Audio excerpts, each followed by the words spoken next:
I want to, you mentioned Margaret Ritchie, one of the questions that we were sent. Let's see if I can hunt it out here. Yes, question. One of your predecessors as party leader, Margaret Ritchie, accepted a peerage from Theresa May in Theresa May's resignation honours list. She's now, I think, Baroness Ritchie of Downpatrick. The question was, would you ever accept a peerage to the House of Lords? No, absolutely not. And what did you think of now Baroness Ritchie's decision to accept a peerage to the House of Lords? Well, Margaret is somebody who's done her bit and deserves to make whatever decision is right for her. It's obviously not compatible with kind of membership of the SDLP, because we totally oppose the House of Lords, and it's not for us. I get on very well with Margaret. I still do, and I was always a big supporter of Margaret. And Margaret made her own decision in her own time, and I don't bear I have no difficulty with that, really. I personally would not ever enter that. Do you work at all with Baroness Ritchie between the Lords and the Commons? Because at the time, part of her justification for taking it was that it was an extra voice for Irish nationalism. Actually, one where there are probably no voices for Irish nationalism in the House of Lords in particular, and that every additional voice was worthwhile. Do you work at all with her across? I mean, is she part of any sort of SDLP parliamentary grouping or anything like that? No, but we do work together, and with other lords as well, because the system is the system. We have to work the system, and there are people, particularly in the Labour side, who we work very closely with, and legislation is kind of very heavily scrutinised by the House of Lords, and I meet Margaret fairly regularly when I'm in Westminster, and Margaret's a very diligent and hard-working person. We have a disagreement about the House of Lords, and that's fine, but she's a very hard worker, and no matter where she is, she'd be working on behalf of the people here. Never, the one thing I think people would understand about Margaret, people who know her, it would never be about her. She wouldn't have taken a peerage for herself. She's just not that kind of person. She genuinely believes that she can be a voice for Irish nationalism in the House of Lords, and that's fair enough. Let's stay in the Commons then. There was a lot of talk at the time, partly because of what you've already mentioned, this abstentionist policy of Sinn Féin. In order to become an MP, you have to swear allegiance to the Queen, her heirs and successors. Now, you swore it by saying that it was one, under protest, and two, that your true allegiance was to the people of Ireland, but you still swore the allegiance. Well, I made an affirmation, which is different. Yeah, okay. Does that issue matter to you at all as a point of principle, or do you really just not care?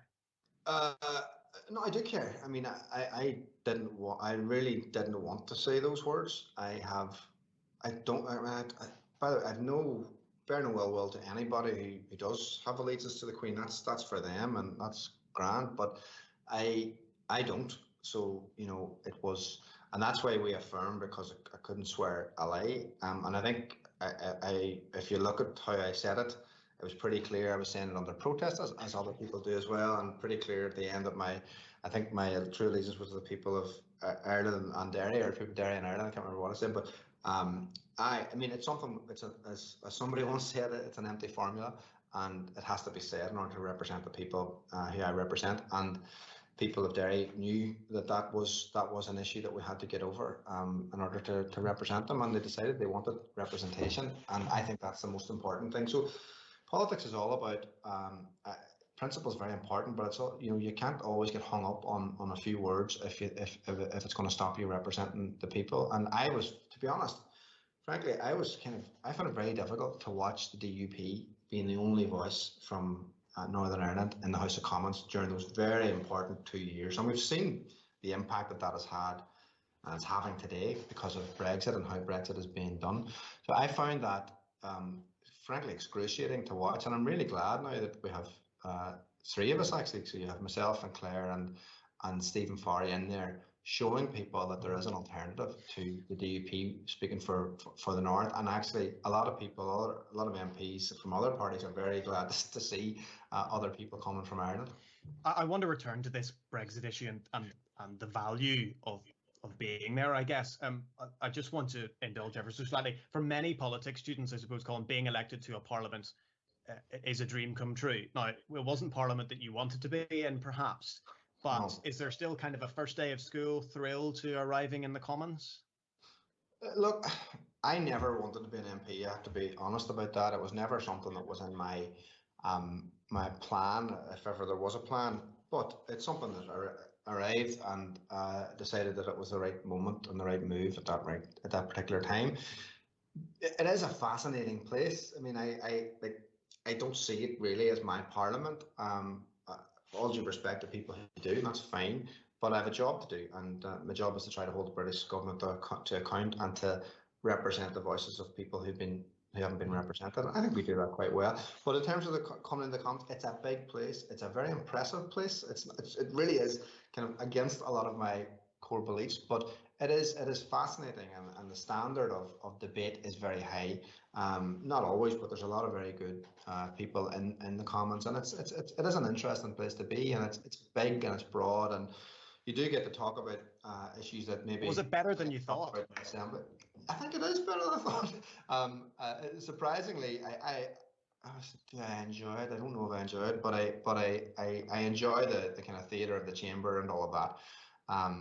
Again, I don't want to be there forever. I'd rather be somewhere else, but that's kind of beside the point. I do enjoy the fact that you can talk about international affairs and everything else, and the Assembly can be a bit dull at times. But Westminster is far from dull, and it's a big platform, and it's a platform that I think our people should have, and we were starved of it for let me ask you this, because this came from Aaron. Do you have any regrets about leaving the Assembly, taking on a role as an MP in a Parliament dominated, he says, by the Tories? At the next Assembly election, are you going to run or stay as an MP?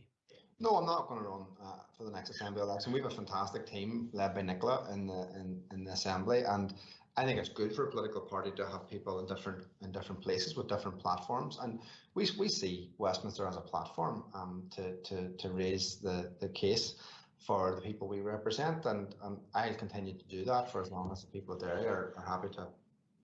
But would you rather be in the Assembly, I guess?